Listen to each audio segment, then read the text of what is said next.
Hey, all the baby sleep group. Whoops, foggy there. How you all doing? Now, it's a second time today I'm coming in. I never come in twice in one day, but I'm here today to answer last week's question thread that I promised you all I would come in and answer.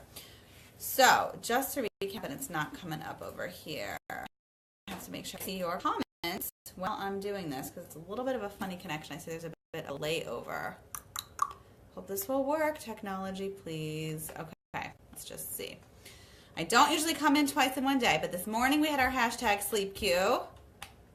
And now I am doing our question thread. And just to recap, there's a lot of amazing resources in this group. I want you all to know about them, okay? We have a bunch of graphics we're going to be posting soon that we have. Sample routines, sample schedules, growth spurts, developmental milestones, like just to keep you in the know of certain ideas you can do. You can always use hashtag sleep queue. That's when I come in and do the cues and coffee videos every day and answer your questions. Oh, where'd it just go? Oh, here we go. Okay. And then we have our Monday question threads, which I was super behind on last week. Last week's topic thread was colic and reflux. This week's is, I believe, the 2-3-4. The 2-3-4 method, which I'm going to tell you more about when I come on in and answer you. But I'm doing last week's because we're catching up, and I promised a bunch of people I would do it today. So thank you all for your flexibility. Now, whoever is watching, let me know. You can see me, you can hear me. Give me some thumbs up because internet has been really wonky recently.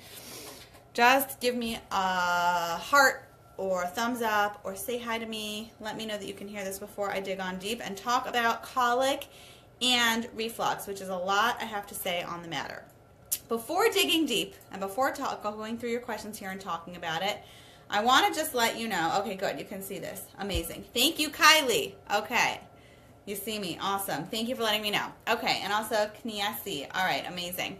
Before digging deep, I am never here, and I said this once on a live. We touched upon a subject. I might reiterate a lot of points I talked about last week in the hashtag sleep cues question, but I'm never here to replace medical advice. Colic does exist. Reflux does exist. I'm not here to tell you it doesn't, but I'm here to tell you that it doesn't have to be such a big issue. And there's a lot you can do to alleviate the symptoms and alleviate a lot of the problems so that way you can combat this. Okay, so let's first talk about, I'm just pulling everything up so I can see who's watching. Let's first talk about what reflux is, okay? And I want to pull up all of your questions. Now, newborns' digestive systems are still developing, and the valve that connects the esophagus to the stomach is not always super strong. Wait one second, I can't see this. Okay, it doesn't always, here we go, now I can see who's watching. Okay, thanks, Jessie, thank you. You have a 3-month-old with reflux, Jessie. Okay, cool. So how it works is the esophagus, which is which is the little tube that helps digest everything, has a little valve on top of it to keep it safe, doesn't always keep the food down, doesn't always stay closed. So what happens is when the reflux and the food, or the milk in your baby's cases, comes back up, it's a very burning sensation for your baby going up the esophagus because it's actually mixed with stomach acid. So it is physically painful, and I'm not going to tell you that it doesn't exist. Doctors are very quick, though, to often offer medication. Hey, Caitlin. Offer medication or some types of anti-reflux medicine, which you don't always need. I'm not going to tell you that, I'm not like an anti-medicine person on all fronts, but you don't always need to overdiagnose right away because there's a lot you can do to prevent the reflux. But that technically is what the reflux is. It's the valve that is on top of the esophagus to help with digestion when the stomach acid mixed with the milk comes back up, and it hurts and it burns because stomach acid is acidic, okay? So it hurts your baby's esophagus when things are coming up and it's a burning sensation.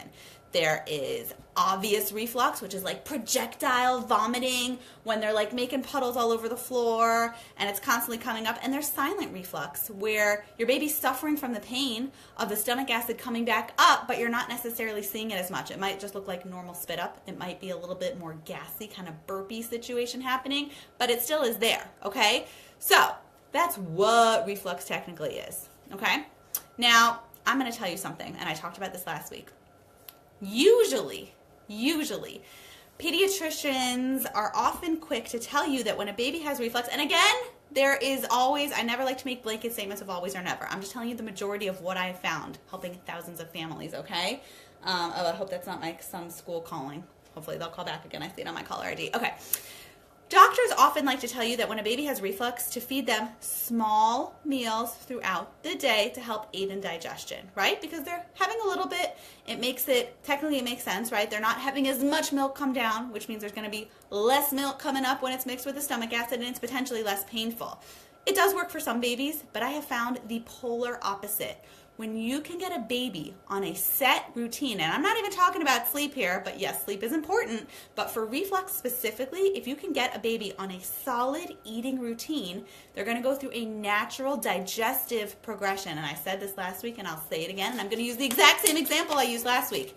You have this water bottle. I think this is the same water bottle, actually. You have this water bottle, okay? And your water bottle, you fill up with water, okay? And you just fill up a little bit, empty it out. Fill up a little bit, empty it out. Fill up a little bit, empty it out. Your baby is constantly snacking throughout the day. So forget the fact if you're nursing, your baby doesn't get the hind milk, which is the end part of the milk. That is the fatty part of the milk. That has the nutrients and is also filling.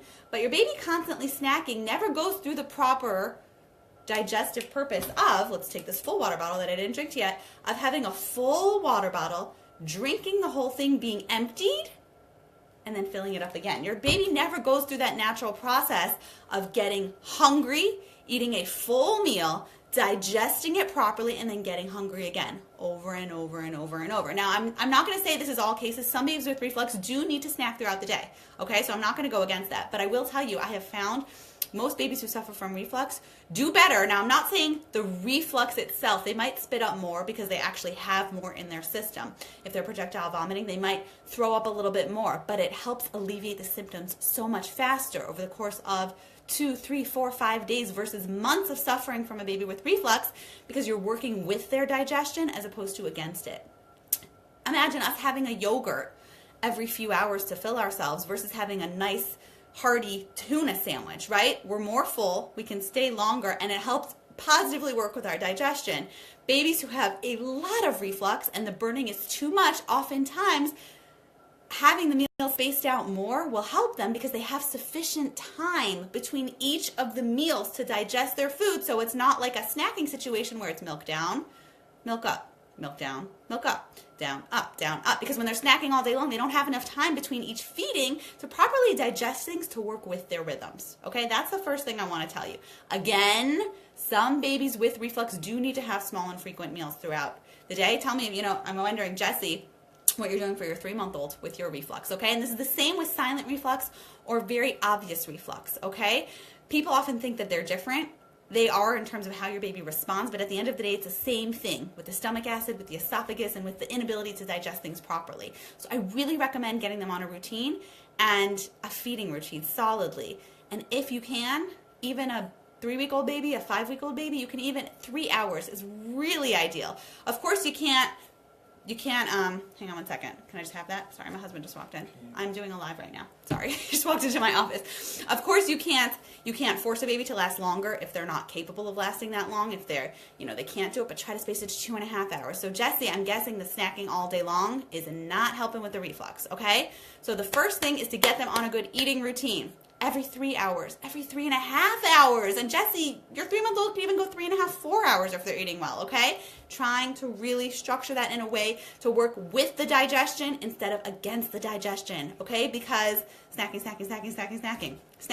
small meal, in, out, constantly, it's just exacerbating the esophagus. It's stimulating it in a negative way. It's causing more burning sensation and more stomach acid because they don't have enough time to sit in it, okay? Again, a lot of doctors like to say snack, and some babies do need to, but I have found when you can structure the feedings much better, you're going to help your baby with reflux so much more. That's reflux, okay? I'm going to get into the questions in a minute. With colic, okay, colic is often deemed a baby crying uncontrollably, typically a baby under 3 months, uncontrollably in the late evening hours of the day. Usually starting around 5, 6 p.m. till around 8, 9 p.m., okay? Usually it seems as if they are in severe stomach pain. Sometimes they're very gassy. It's like an undiagnosed mystery, okay? Again, I'm not here to say colic doesn't exist. I've seen it myself. I've had babies with it myself. But guess what? It's not something you have to just like fall back and bow to and say, well, my baby has colic, therefore I'll let them scream.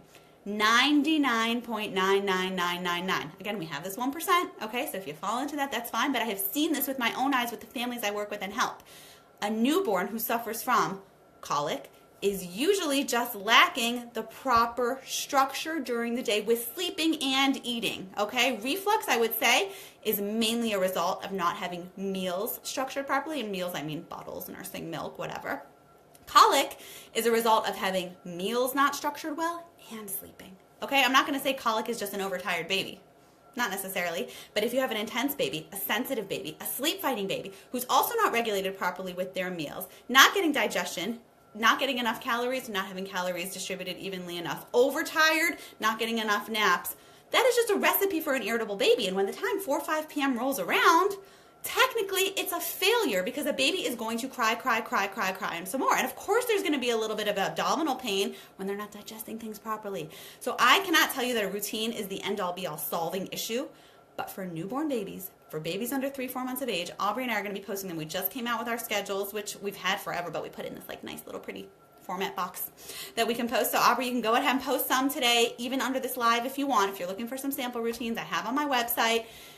Having, excuse me, a solid sleeping, eating routine for your baby will help minimize reflux for sure. Colic, probably, because you're working with your baby's natural rhythms as opposed to fighting it. They will be on a good routine.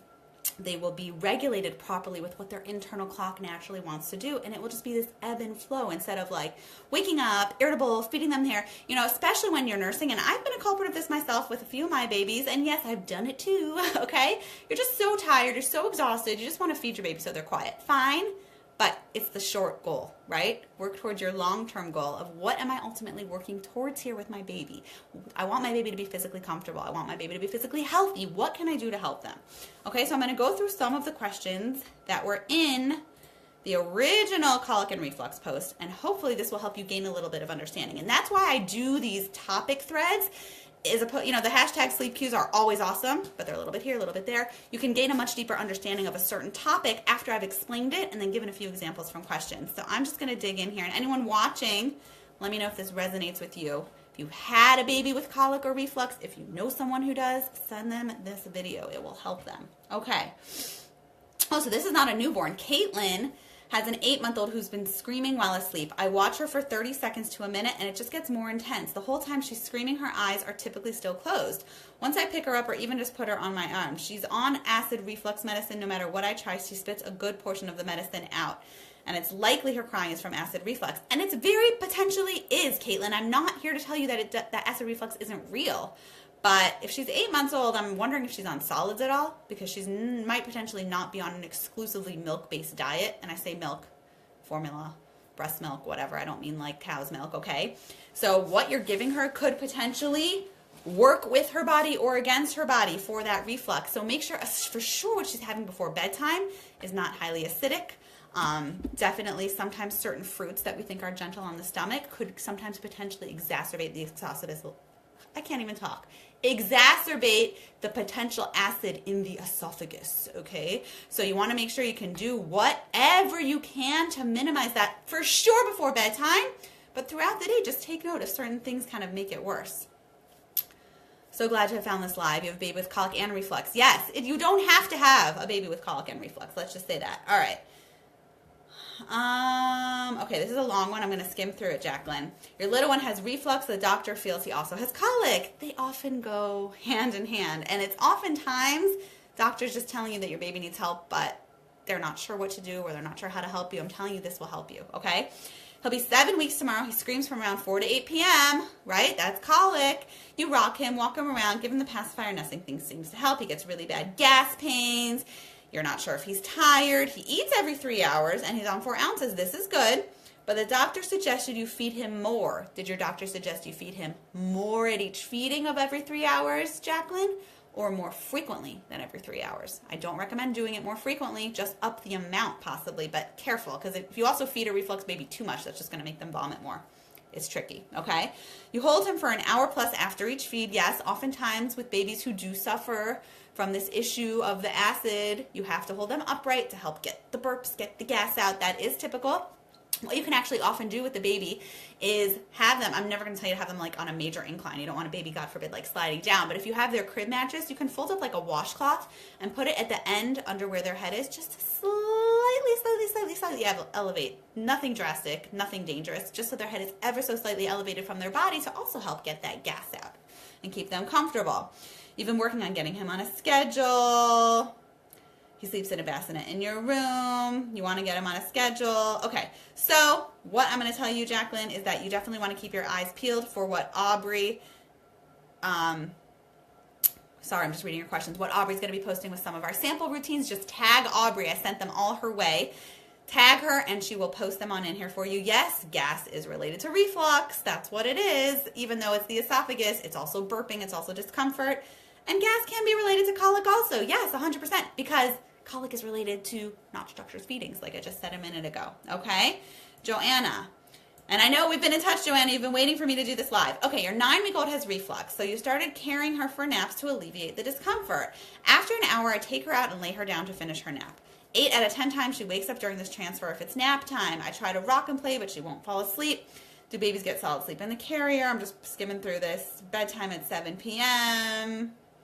Okay, so sounds like this might be more of an issue, Joanna, of a sleep dependency than reflux issues. If your baby is sleeping beautifully when you're holding her and then magically when you put her down, she wakes up, go and watch some of our bedtime battles videos and our cat naps videos, because yes, it could be from reflux, but it sounds like more often than not, what I like to call the transfer is a culprit of a baby falling asleep in one environment and waking up somewhere else and being totally thwarted off. Okay? I see there's some questions on the live too. I'm going to get to that in a second. I just want to answer the people who are in here who asked me.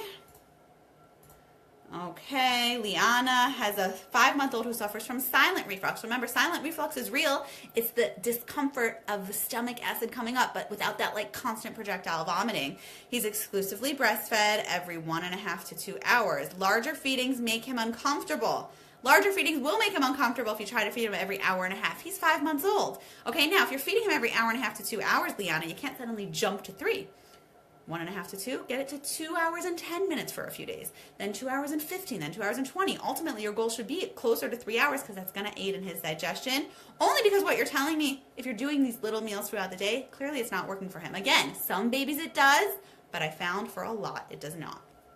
Okay? There's a lot of sleep association things, discomfort with the reflux. How can I stop the early wakings? Okay, there's a lot of different things going on here. I'm just picking the pieces that pertain to reflux and colic right now, Liana. Use a new hashtag SleepQ post, and I will answer you in a video, hopefully soon. Okay. Naomi. Reflux and issues with bedtime. 9 weeks old, you started, based on a video I did last week, you started feeding him every 3 hours instead of every 2 to 3 hours, and now he's doing great during the day. Awesome job. Okay, he'll eat and remain awake for 45 minutes to an hour. Then he takes an awesome nap. Why can't he go longer at night? Because it's a little bit of a separate question, so I'm going to answer it again. But I'm really happy that you've already seen results with your reflux, colicky baby, just spacing out those feedings. Cluster feeding, just so you don't, if you don't know what I'm talking about, cluster feeding is when they recommend feeding a baby, it is a concept to feed a baby around the 5-6s more frequently to kind of tank them up till bedtime. I don't like doing that, especially if a baby has reflux or colic. That's just going against everything I just said, and it's only going to make them more uncomfortable for their nighttime sleep. Okay, I think those are all the questions of the people who posted in there. Let's see, anyone watching live, what your questions are for me. Okay, Jessie, and I'm just going through them now. Do you recommend any type of formula for reflux? Baby is on Gentlease right now. Oh gosh, there's so many kinds of formula. I don't know tons about formula. I'm just going to be honest. I know they make more sensitive kinds. I've heard Similac is a lot more gentle on the stomach. I don't know. If anyone has anything to say, I don't know tons about the different kinds of formula. Sometimes, and I had one of my babies was formula fed exclusively, and she happened to have a lot of gastro issues. We tried out many kinds of issues, many kinds of formula. Talk to your doctor. If anyone here has any recommendations for Jessie on gentle, non-acidic formulas for her baby who has reflux, let us know. If you've tried something out, you've seen success, haven't. Sometimes it's a little bit of trial and error to figure out like the exact combination. But also keep in mind, if your baby's really upset, Jessie, it might not be the formula. It might be the distribution of the feedings, like I said. Just food for thought. Zoya said, Her 3.5-month-old spits out after every meal small amounts. He eats every 2-3 hours during the day at night. Should I stretch out his feedings? Yeah, I would try to. Again, you don't have to jump the gun, but you might see that when you're going through this natural process. Oh, that's sweet. My husband just brought me a chocolate bar. Guys, I'm trying to eat healthy here, but like sometimes I can't help myself. We're going on a vacation tomorrow. I told you. I have so much to pack when I leave here. He's like, you need a chocolate bar. He just left this on my desk when he walked in. We will definitely be eating that soon. And I don't have reflux, so it's okay to eat this chocolate bar here. But in any case, I would definitely try to start spacing out the feeding, Zoya, and see if that makes a difference, because you might see that it will. And it's not immediate. It takes a few days. It takes 2, 3, 4 days for your baby's body to catch up with the new things that you are doing. Caitlin, I've been nursing her for long stretches and it helps. She loves Cheerios right now. She won't eat if she can't feed herself. Okay, fine. The long nursing stretches might help, but try to make sure you space them out. Because if you have a long nursing session for 45 minutes and then you're feeding her again, Caitlin, an hour earlier, that's not helping with her digestion at all, okay? Let's see, anyone else have any questions watching live? I think that's all the questions that I answered. Anyone else watching right now have any questions on colic, on reflux, on what to do to help your baby with colic or reflux? Remember, I am not here to replace medical advice ever. If you have a concern, medically related, speak to your pediatrician. This is just food for thought of what I do, and the reason it's quieter, I just turned off my heater here, of what I do with the families I work with, and I help because I have just found such truth to being able to internally regulate things, right? In this group, I'm always talking about a routine and a sleep routine and preventing overtiredness. It's the same thing when we're working with any natural rhythm within our children's bodies, whether it's food related, whether it's sleep related, whether it's anything, right?